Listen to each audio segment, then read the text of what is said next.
Bismillahirrahmanirrahim. Innal hamdalillah nahmaduhu wa nasta'inuhu wa nastaghfiruh wa na'udzu billahi min syururi anfusina wa min sayyiati a'malina may yahdihillahu fala mudhillalah wa may yudlil fala hadiyalah. Asyhadu an la ilaha illallah wahdahu la syarikalah wa asyhadu anna Muhammadan abduhu wa rasuluh. Allahumma sholli wa sallim babarik ala Muhammad wa ala alihi wa sahbihi ajmain. Qala Allahu ta'ala fil Qur'anil Karim, wa may yatawakkal 'alallahi fa huwa hasbuh. Dan barang siapa yang bertawakal kepada Allah, niscaya Allah akan mencukupkan keperluannya. Ikhwah fiddin rahimakumullah, alhamdulillahirabbil alamin. Hari ini saya bisa melanjutkan pembahasan kitab Syama'ilul Muhammadiyah atau kitab yang membahas tentang kepribadian Nabi Muhammad SAW. Dan sebelumnya saya sempat menyampaikan sebuah firman Allah di dalam surat Tolak ayat 3 yang membahas tentang tawakal. Wa may yatawakkal 'alallahi, dan barang siapa yang bertawakal kepada Allah Subhanahu wa taala, bahwa hasbuh, maka Allah akan mencukupkan keperluannya. Ikhwah fiddin rahimakumullah, semua orang punya keperluan, semua orang punya harapan, semua orang punya keinginan. Dan ketika harapan, keinginan ataupun tujuan dalam kehidupannya itu diberlakukan untuk dirinya sendiri, itu namanya ikhtiar. Dan setelah kita ikhtiar, maka bertawakallah dengan keikhlasan.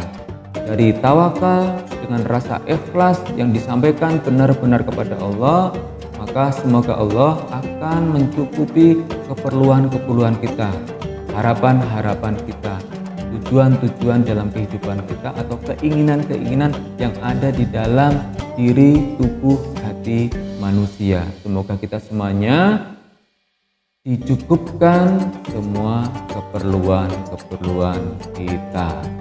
Alhamdulillah rabbil alamin. Ikhwah fiddin rahimakumullah, kita lanjutkan pembahasan kitab Syama'ilul Muhammadiyah, bab tentang kehidupan Rasulullah Shallallahu Alaihi Wasallam. Saat ini di dalam kitab ini akan dibahas dua hadis dan akan saya terjemahkan hadisnya. Dari Qutaibah bin Sa'id bercerita kepada kami, Hamad bin Zaid bercerita kepada kami, dari Ayub, dari Muhammad bin Sirin, ia berkata, suatu hari kami bersama Abu Hurairah yang sedang mengenakan pakaian berwarna. Mereka berwarna merah tanah dan terbuat dari katun. Kami ulangi. Suatu hari kami bersama Abu Hurairah yang sedang mengenakan pakaian berwarna merah tanah dan terbuat dari katun. Kemudian Abu Hurairah membuang ingus pada salah satu dari kedua pakaiannya itu. Jadi membuang ingus dari hidung, kemudian ditempelkan tangannya ke kedua pakaiannya, salah satu dari kedua pakaiannya. Ia berkata, wah. Lalu ia kembali membuang ingus pada pakaiannya. Ketika itu aku tersungkur ke tanah tepat di antara mimbar Rasulullah SAW dan kamar Aisyah. Aku nyaris pingsan karena kelaparan. Jadi Abu Hurairah terjatuh karena kelaparan. Kemudian seseorang datang dan meletakkan kakinya di atas leherku. Ia mengira aku orang yang gila, padahal aku bukan orang gila, aku hanya kelaparan. Kemudian hadis kedua, dari Qutaibah bercerita kepada kami, Ja'far bin Sulaiman Ad-Dubai bercerita kepada kami dari Malik bin Dinar, ia berkata, Rasulullah Shallallahu Alaihi Wasallam sama sekali tidak pernah memakan roti ataupun daging sampai kenyang kecuali dhofaf.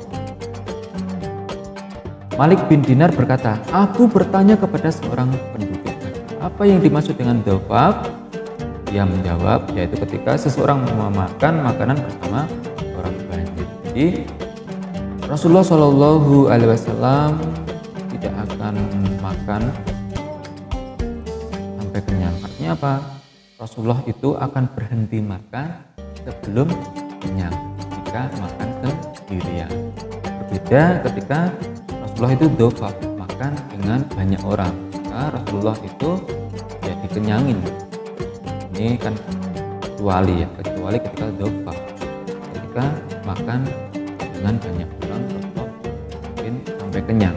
Tapi kalau makan sendirian, maka Rasulullah itu akan menghentikan makanannya sebelum beliaunya kenyang.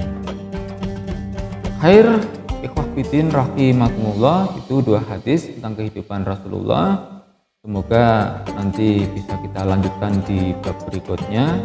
Bab berikutnya insya Allah saya akan membahas tentang bab sepatu Rasulullah Shallallahu Alaihi Wasallam. Mungkin itu yang dapat kami sampaikan. Kalau ada kurangnya saya mohon maaf. Itu semuanya dari saya.